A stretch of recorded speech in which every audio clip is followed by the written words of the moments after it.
last, excuse me, the last section in this chapter is talking about Richard Nixon and his stance on the Cold War in general.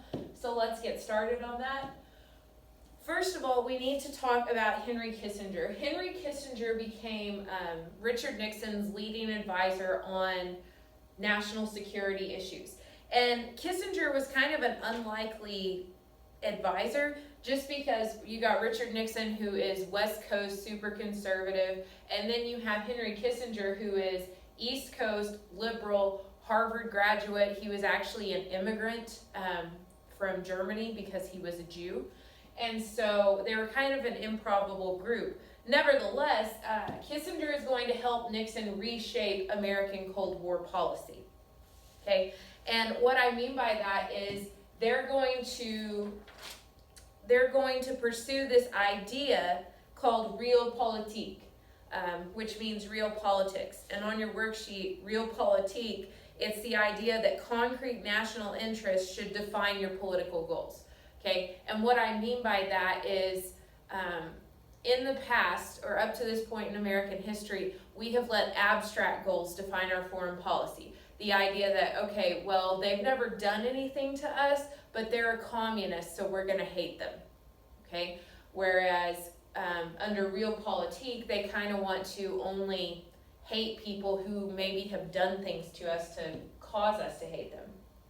Okay, so again, goals should be defined by concrete national interests, not abstract ideologies.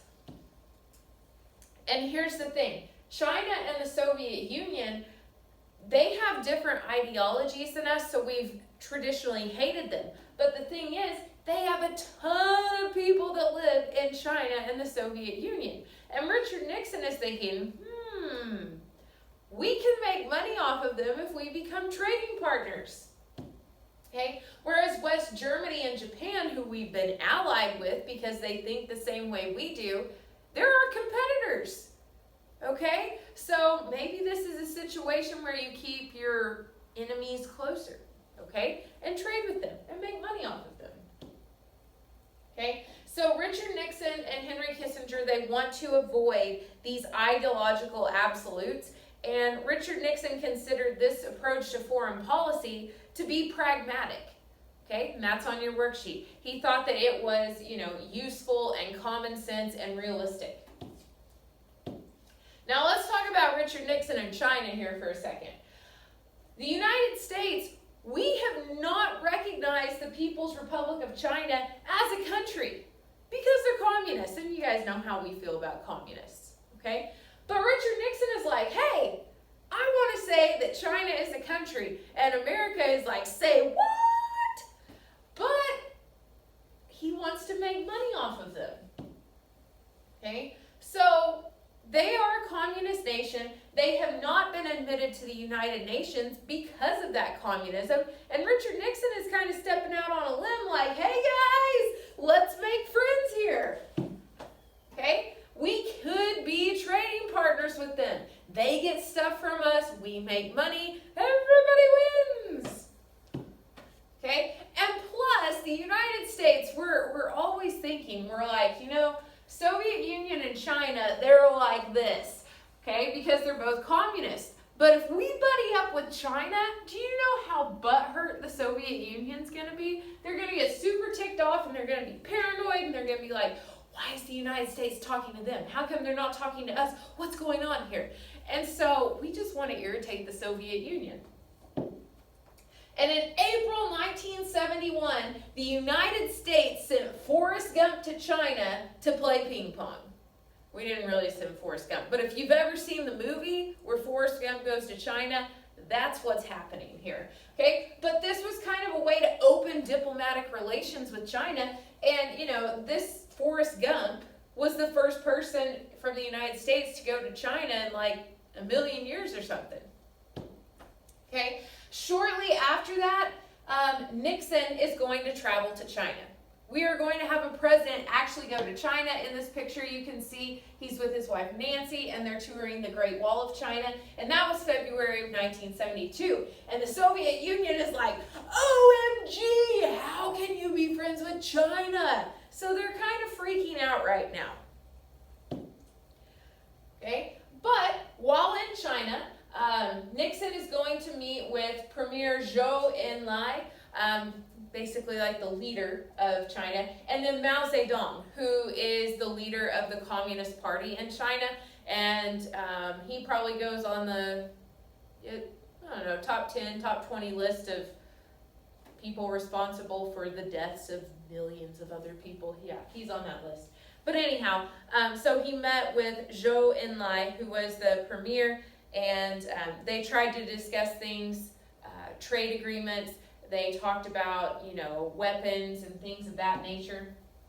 But this was a very successful trip because by 1979, the United States, we actually had full diplomatic relations with China. And that's a big deal considering, in 1970, we weren't even acknowledging them as a country. So Nixon helped us take big steps in that aspect. And so, as you guys know, we were trying to drive a wedge between China and the Soviet Union. And so in May of 1972, Soviet Union was like, hey, come visit us. And actually, the person in charge of the Soviet Union at this time, I can't think of his his first name. It's Brezhnev. Is his Leonid Brezhnev is the Soviet leader, and he's like, hey, come to the Soviet Union.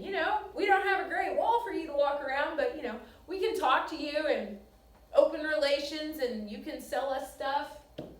Okay. So one of the things that was agreed upon while Nixon was in the Soviet Union, it's known as SALT I. Okay, SALT stands for Strategic Arms Limitation Treaty. Okay, but that's a mouthful, so we call it SALT. Basically, what SALT I did was it froze the deployment of intercontinental ballistic missiles. Okay, which are missiles that can go from one continent to the other. So we're like, hey, you know what? We're not going to shoot those at each other. Pretty good day when you decide not to shoot missiles, get a missile shot at you, So that's what SALT I decided, and there's going to be later agreements about that to come. Okay. It also is going to place limits on anti-ballistic missiles. Anti-ballistic missiles are ones that can shoot your intercontinental ballistic missiles out of the air. So let's say, Soviet Union launches a ballistic missile at us, like, pew! The United States is like, oh crap, it's coming. So we're going to launch an anti-ballistic missile at them. Pew! So hopefully we can hit them in midair and blow them up before, they bomb one of our cities and kill our people, that kind of thing. Okay. And this is a step towards ending the arms race. Okay. And this policy that is going to ease these Cold War tensions, and this is on your worksheet, it's called détente. Détente, it's just a flexible policy aimed at easing Cold War tensions. Instead of, hating each other because you're communist and I'm not a communist, we're going to try and, get along just for the sake of, not blowing each other up, which I feel like is a good thing. But this dramatically altered America's global strategy. Okay, so even though Richard Nixon is probably best known for the Watergate scandal, this is one of the good things that he did as President of the United States.